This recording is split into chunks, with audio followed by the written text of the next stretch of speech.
Hello, welcome to my channel. This is Sudarshana Starshine Star. This is my second YouTube channel. I just started it. The title of this one, as you can see, is It's the Dazzling of the Light. However, I do have another YouTube channel titled This is for You Beautifuls at Sudarshana Starshine Star. And you can check that out for some varied content. In this clip, I'm going to be continuing on with reading of the Devi Mahatmyam. This will be chapters 5 through 7.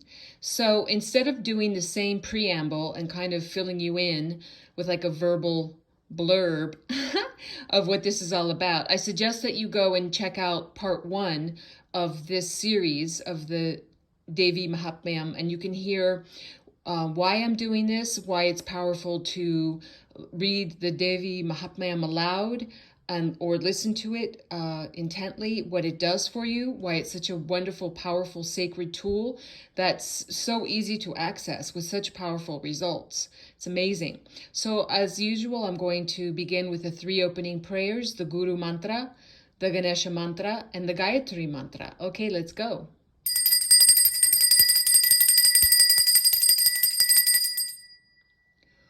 Om, Om, Om. Guru Brahma, Guru Vishnu, Guru Devo Maheshwaraha, Guru Sakshat Parabrahmam, Tasmahi Sri Guruvena Namaha. Om Suklam Bharataram Vishnum Sishivarnam Chatubhujam Prasanavaranam Dhyaye Sarva Vignopashantaye. Om Bhur Bhuva Suvaha Tatsavitur Varenyam Bhargo Devasya Dhimahi Dhiyo Yo Naha Prachotayat. Om Shanti Shanti Shanti. So just relax and open your heart and your mind and just soak all this amazing sacred divine medicine up. The power of sound is incredible. The power of sacred text is incredible, and it will just really help to purify and wash away anything that you're holding on to, any negativity in the mind, in the heart. It helps to wash off some negativity that we're holding around the soul. This is the power of divine tools. So let's begin. From the Devi Mahatmyam. Wait, I just think, let me read a little blurb about this epic poem. I think that will help. As you read this Devi Mahatmyam, you will feel the joy, the power, and the wonder of the Divine Mother. At its simplest level, the Devi Mahatmyam is the battle between good and evil. But on that battlefield, the majesty of the Mother Goddess should not be underestimated. She does not wage wars with the aid of grand armies or divine allies. She alone is the source and the strength. In a new translation of this sacred text, Lyndall Vercoe offers a direct and devotional rendering. This is not just a description of divine power. It is a worship and a praise of God as the Mother of the universe. When you are called to mind in difficult times, you remove terror from all creatures. When remembered by the self-aware, you bestow deeper enlightenment. Who besides you dares to dispel poverty, grief, and fear? Who else is always kind-hearted to everyone? You destroy the unrighteous to bring happiness to the world. Chapter 5. We surrender in devotion. The Rishi said, once upon a time, 2 asuras, Sumpa and Nishumba, assumed leadership of the 3 worlds. They took the offerings intended for Indra and arrogated to themselves the roles of Surya, Chandrama, Kubera, Yama, Vayu, Varuna, and Agni. Expelled from their rightful place and authority, The Devas all thought of the invincible goddess and her promise. Whenever in distress you call me to mind, I will end those calamities at that very instant. So the gods went to that Lord of mountains, Himavat, and began to recite hymns of praise to Sri Vishnu Maya, who is the elusive power of Sri Vishnu. The Devas said, "Salutations to the Devi, the Mahadevi. Salutations to the eternal auspicious one, to that one who is the primordial cause. She who is the sustaining power, we utterly surrender to her. We bow and surrender to Raudra, who is ferocious and who, as Gauri, is the support of the universe. We surrender to that one who is tender as the moonlight, who bestows happiness. We reverence her continually. We bow to Kalyani, who enables us to perfect ourselves. We bow to Lakshmi, who prospers us. We bow to Sharvani, who is the arbiter of kings. Reverence to Durga. We surrender to her, who is inaccessible and who enables us to cross the ocean of illusion. We bow to her who is the foundation of the world, who is the awareness and discrimination. To her whose complexion is blue-black like smoke. We surrender and bow again and again to that goddess who is most gentle and most terrible, to her who destroys the enemy of truth to preserve the world order.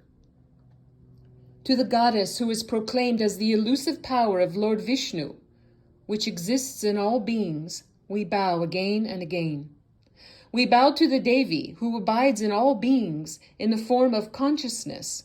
We bow and surrender to her. We bow and surrender to her who is intelligence, to her who is sleep, to her who is hunger, to her who is reflection, shadow in all beings. We bow to her who is the strength, the energy, the power in all beings.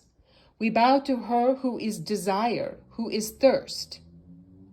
We bow to her who is forgiveness and patience. We bow to her who is the particular genus or class or species of all beings. We bow to the Devi, who is modesty in all beings. We bow to her who is peace, who is tranquility in all beings. To her who is faith, we bow. To that Devi who dwells in all beings as luster and loveliness, we bow. We bow to the Devi who dwells in all beings as good fortune. We bow to the Devi who dwells in all beings as activity. To her who dwells in all beings as memory, we bow. To her who dwells in all beings as kindness, as mercy, as compassion, we bow. We bow to her who is satisfaction, the contentment in all beings. We bow to the Devi who resides in all beings as mother. We bow to that Devi who abides in all beings as delusion and error. To the all-pervading Devi who protects the sense organs in all creatures and rules all creatures continually, we surrender, bowing again and again. All reverence to her. She alone pervades the entire world as consciousness. We prostrate ourselves again and again. As in olden times, when invoked by the gods to fulfill their desires, that one who is adored every day by the Lord of the gods, may she, that Ishvari, who is the source of auspiciousness, accomplish our deliverance. We, the Devas, who are tormented now by Asuras, we bow to that one who instantly destroys calamities. To her, we surrender ourselves in devotion. The Rishi said, O king, while the gods were praising and worshipping her, Parvati came to bathe in the waters of the Ganga.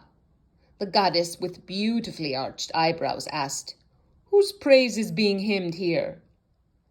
Then an auspicious goddess sprang forth from the treasure house of her body and replied, For me this hymn is uttered by the assembly of gods, who have been defeated in war and exiled by Shumba and Nishumba. As Ambika manifested from the pores of Parvati's body, She is glorified as Kaushiki in the three worlds.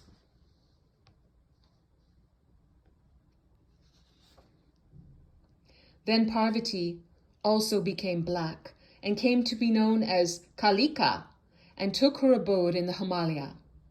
Then Chanda and Munda, two servants of Shumba and Nishumba, happened to see that Ambika, Kaushiki, looking extremely beautiful. They reported to Shumba, "O great king, there is an exceedingly beautiful woman whose queenly beauty is illuminating the Himalaya. No one has ever seen such sublime loveliness anywhere. Find out who that goddess is and take possession of her, O Lord of Asuras. She is a gem among women, with exquisitely beautiful limbs which illuminate the four directions with their luster. There she stands, O king of demons. You deserve to see her. Lord, whatever precious stones, jewels, elephants, horses, and so on are in the three worlds, all now decorate your house. O king, you have obtained the precious elephant, Airavata, also the fabulous tree, Parijata, as well as the wonderful horse, Uchaishravas, which was Indra's. Here, in the courtyard, stands the gem-studded chariot drawn by swans. It was brought here from Brahma, the progenitor. Here is the treasure Mahapadma from Kubera, and the unfading lotus garland, Kinjalkini, the gift from the ocean. Varuna's umbrella, which showers gold, now stands in your house with a superb chariot that once belonged to Prajapati. Lord, you have snatched Ukandida, the missile of Yama by which he gives exit to all creatures. Your brother now possesses the noose of the Ocean King. Nishumba also has all the gems from the ocean, while you have 2 fireproof garments from Agni. Oh, Demon King, as all these gems have been given you, why not also seize this jewel among women? The Rishi said, after listening to all this from Chanda and Munda, Shumba sent out the mighty demon Sugriva as his messenger to the Devi. He said, "Go and convey my invitation to her in a gentle way so that she will be affectionate towards me." Going over to the lovely mountain seat of the goddess, the messenger spoke in a sweet, soothing tone, saying, "O Devi, I am the messenger of Shumba, lord of the demons, and sovereign of the 3 worlds. He has vanquished all his foes among Asuras, and even the gods were unable to resist him. He sent me here to your presence. Listen to what he says. His message is this: all the 3 worlds are mine. Even the gods obey me. I eat all the offerings which once were theirs. All the finest jewels of the 3 worlds are now mine. Even Indra's elephant, Airavata, I now have. With salutations, the gods have even offered me the glorious horses called Uchaiashrava, which arose at the churning of the milk ocean. Oh, magnificent lady! All the other objects which belong to the gods, or Gandharvas, or Nagas, all are now in my possession. We regard you, O Devi, as the jewel among womankind. Therefore come to us, we who are the connoisseurs of gems. Come to me, or to my powerful younger brother Nishumba, O lady of the quick-side glances. You are indeed a sparkling jewel. By marrying me, you will gain incomparable wealth. Think of the advantage and become my wife."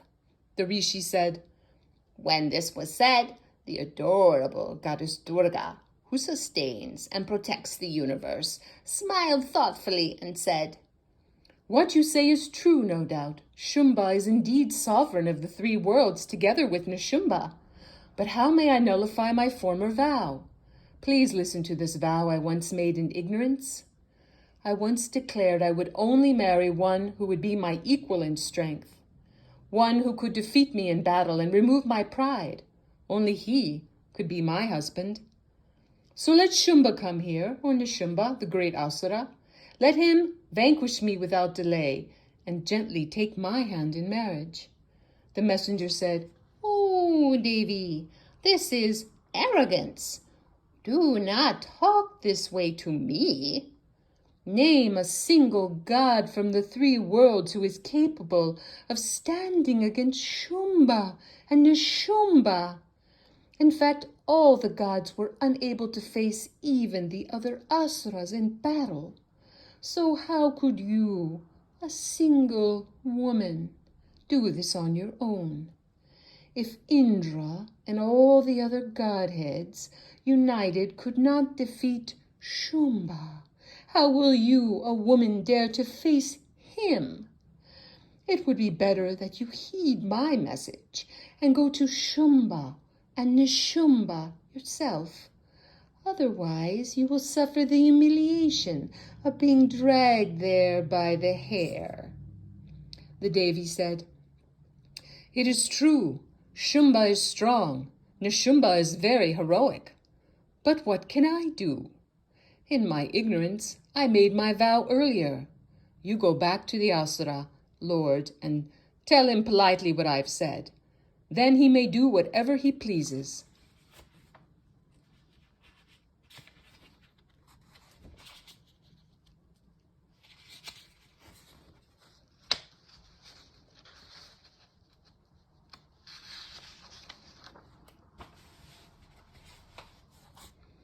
Chapter 6. The lion rose in anger. The Rishi said, The messenger heard the Devi's words with growing anger. He returned to the demon king and reported them in detail. Then Shumba, in turn, was angered. He summoned Dhumralochana, one of his generals. "Oh, Dhumralochana, go with your troops and fetch her here immediately, dragging her by the hair. Anyone who tries to rescue her is to be killed at once, even if he is a god, or a yaksha, or only a Gandharva." The Rishi said. At this command, Dhumralochana immediately responded with his 60,000 troops. Seeing the Devi seated on the snowy mountain, he shouted, "Come at once to Shumba and Nishumba's presence. If you won't come sweetly, I will take you by the hair and force you to come." The goddess replied, "But you are so strong, surrounded by your mighty army and protected by the Lord of Demons. Why threaten me? What harm do you fear? What can I possibly do?" The Rishi said. Thus challenged, the Asura Dhumralochana rushed at her. Then Ambika reduced him to ashes by just saying, "Hum!" This outraged the demon troops. They released showers of arrows, javelins, and axes on Ambika. The lion, vehicle of the goddess, rose in anger and shook his mane. He roared violently as he fell upon the army of wicked asuras. Some he slaughtered with blows from the forepaw, some with his jaws, and others by his hind legs. He disemboweled some with his claws, and beheaded others with a cuff of his forepaws. He severed heads and arms from some, and shook his mane as he drank the blood of others. In an instant that whole army was destroyed by that high-spirited lion that bears the Devi. He was exceedingly angry. When Shumba, the Asura lord, heard that Dhumralochana was slain by the Devi, and all his army slaughtered by her lion, he was furious. His lower lip quivered as he ordered two mighty Asuras, Chanda and Munda. "Ho Chanda! Ho Munda! Take multitudes of troops. Go and capture her. Bring her at once by the hair or bind her. Failing that, let the troops strike her with their weapons. Kill the lion and seize that Ambika. When she is wounded, bind her and bring her straight here." Chapter 7. serenely composed. The rishi said, "Then, as commanded, the asuras Chanda and Munda marched forth with their army, all 4 battalions with weapons raised and ready. Soon at the peak of the Golden Mountain, they saw the Devi, serenely composed, mounted on her lion. She smiled as she saw them approaching. At the sight of her, some rushed to capture her, while others flourished their swords or bent their bows. At this, Ambika grew furious, and in her anger, her face became dark as ink. From the fierce frown of her forehead, suddenly the goddess Kali emerged holding a sword and a noose. She was truly terrifying. She had a strange staff with a skull on top. Her garland was made of skulls, her clothing of tiger skins, and she was appallingly emaciated with a huge mouth and great tongue lolling out. Her eyes were deep sunk and reddened. She filled the sky with her roars. Falling impetuously on the Asura army, she devoured those hosts of foes. With one hand, she snatched up elephants, drivers, rearmen, and warriors, bells and all, and flung them into her mouth. In the same way, she threw soldiers, horses, chariots, and drivers into her mouth and ground them horribly with her teeth. One she seized by the hair, another by the neck. One was killed by the weight of her foot, and another crushed against her body. They hurled weapons at her. She caught these in her mouth and furiously crunched them with her teeth. In this way, she destroyed that whole host of evil-natured asuras. They were beaten and crushed. Many were killed by her sword. Some she beat with her katvanga, her skull-topped staff. Others met their death ground by the edge of her teeth. Seeing the whole demon army destroyed in a trice by that appalling, terrible Kali, Chanda rushed at her, while Munda gave cover with showers of arrows and discuses all over that goddess with the terrible eyes. Then those discuses entered her mouth like so many suns consumed by cloud.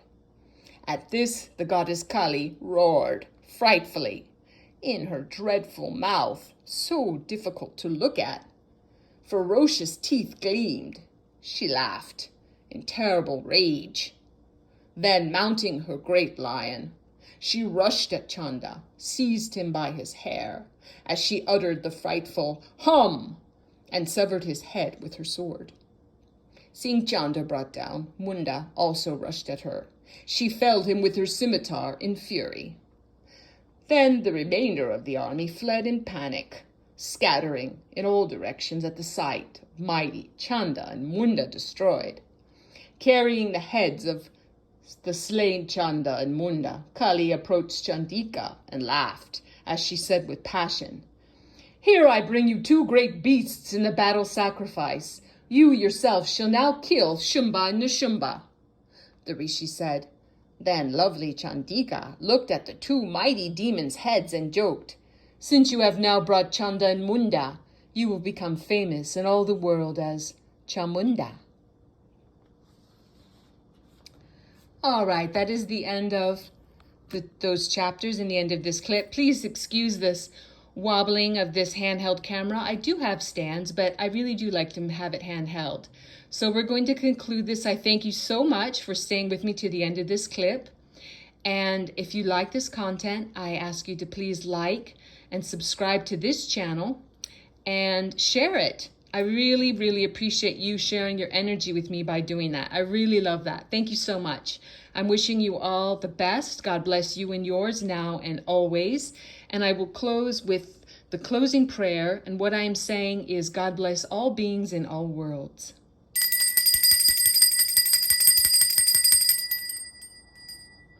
Om, Om, Om, Loka samasta sukhino bhavantu.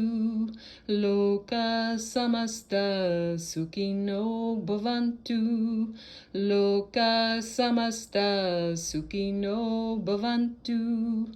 Om Shanti, Shanti, Shanti. Peace, peace, peace. I'm sending you all my love and hugs, and I will see you very soon. Bye-bye for now.